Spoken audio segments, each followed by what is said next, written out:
Hey class, this is some more information about Module 1 and those 4 assignments that are due this first week. And so you've got about 4 days to complete 4 assignments, but fortunately they're not very time consuming. And really we're just trying to get through some of this paperwork that you guys are required to submit. And so to make sure that that is all lined up for you guys.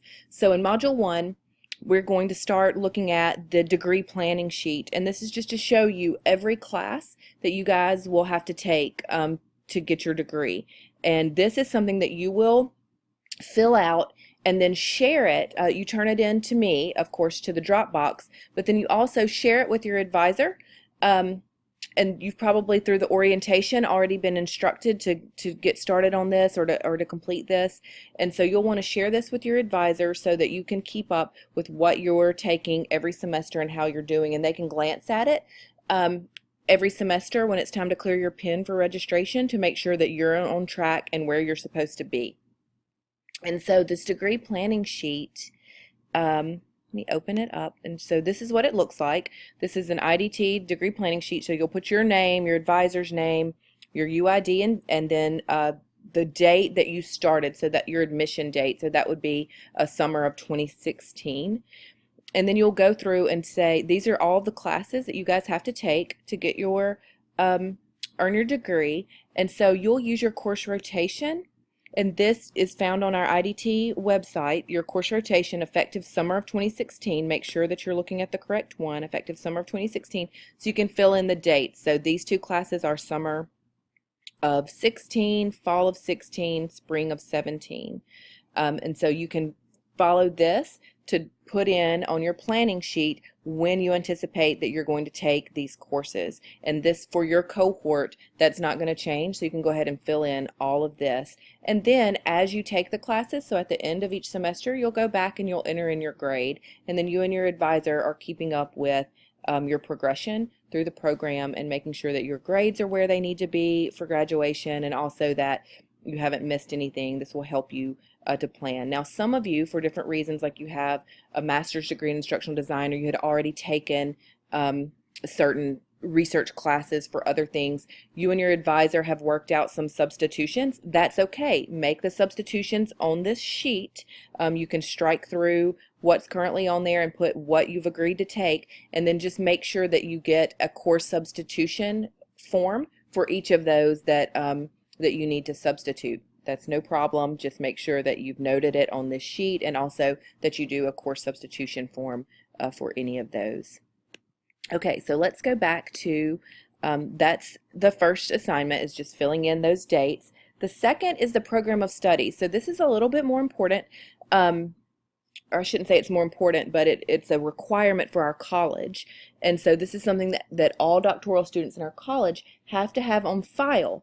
And this is protection for you guys, because at different times we decide to do away with a course, or to add another course, or to change the rotation. And we don't do that to you cohorts once you've started. And so if you file this program of study saying this is what you need to do to have your degree in a year, we can't come back and say, oh, never mind, now we want to add these 3 classes. They need these 2. No, your program of study is there and on file. So what you'll do, and here's some information or tips to help fill it out, is you'll fill out this program of study, and you use the degree planning sheet and fill it in. And some of this on the downloaded program of study has some sample text in there. You can delete that and fill in the correct information. But you fill out this program of study and we'll put it, after it's approved by your advisor, on file in our office. And then at the end, when you get ready for comprehensive exams, you will turn it into the office again, an updated copy, and they compare the two to make sure that you've taken everything you're supposed to take to be cleared for comprehensive exams. So let's take a look at this just a moment. So this is what it looks like. Some general information at the top, and then, like I said, in the module there's information about how to answer some of this. So these are your prior degrees. The degree you desire is the doctoral degree. Your major is instruction and curriculum leadership. Your concentration is instructional design and technology.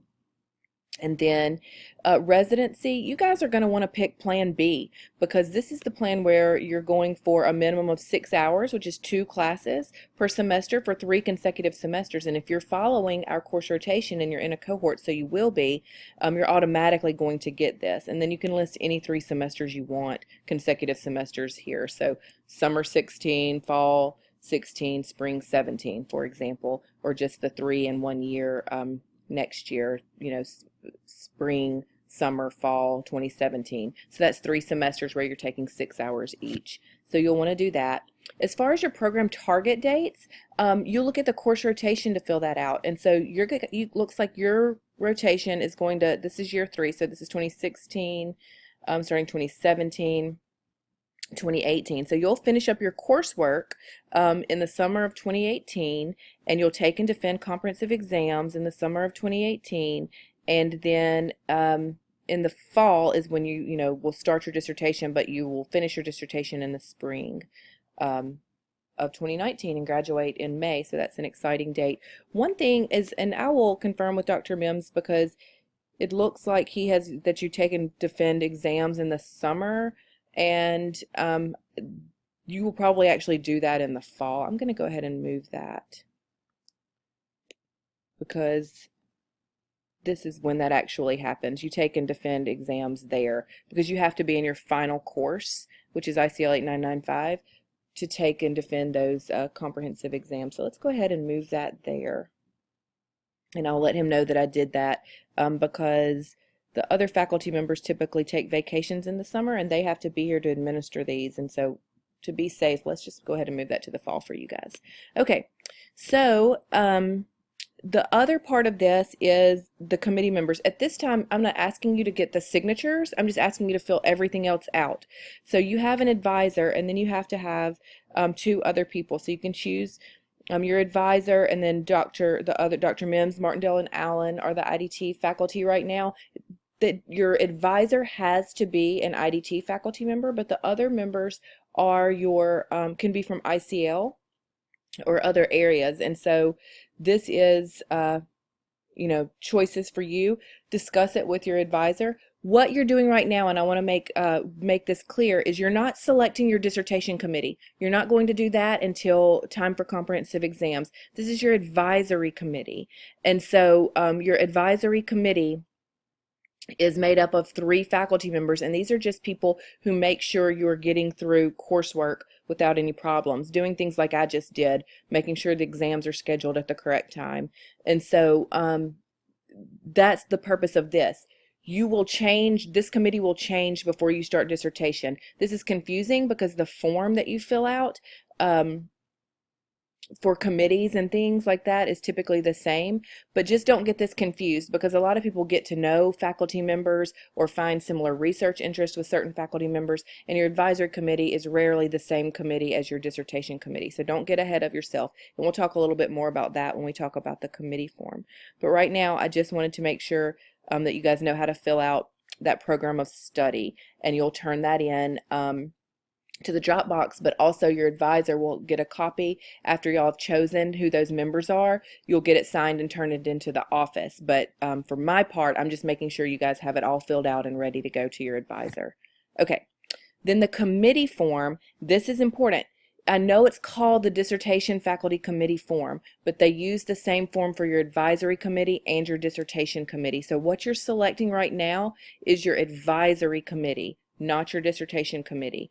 Sometimes your advisor ends up being your dissertation chair because you've gotten to know them through coursework and over a period of 2 years, but sometimes it's not. And a lot of times, for a multitude of reasons, that person changes. And so right now you're just picking out your advisory committee, the people who are going to help get you through coursework. So you already have your advisor, and then you will need the other people, and you will add the 2 names, those same names from above. So go ahead, and this should prompt you to start talking to your advisor about who your advisory committee should be. It's important that you consult your advisor, because not all of the faculty play well together.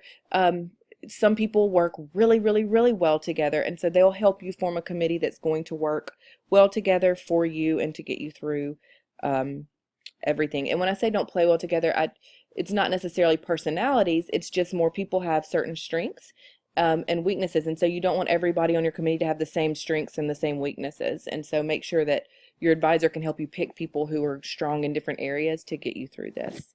And then the final thing is your curriculum vitae, your CV. And so it's similar to a resume, but it's got some different components. And I've included Deborah Lowther, Dr. Lowther's CV for an example because it's formatted really, really well. You guys will not have hardly anything on yours yet because you're just starting out. Dr. Lowther was a scholar for over 20 years at the University of Memphis. But the reason I'm using hers as an example is because it's formatted so well.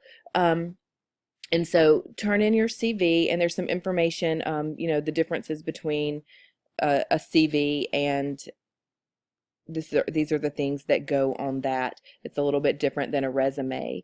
And turn that in, and you guys are done. So you probably have some questions. Post those in our community or reach out to me, and we will go from there.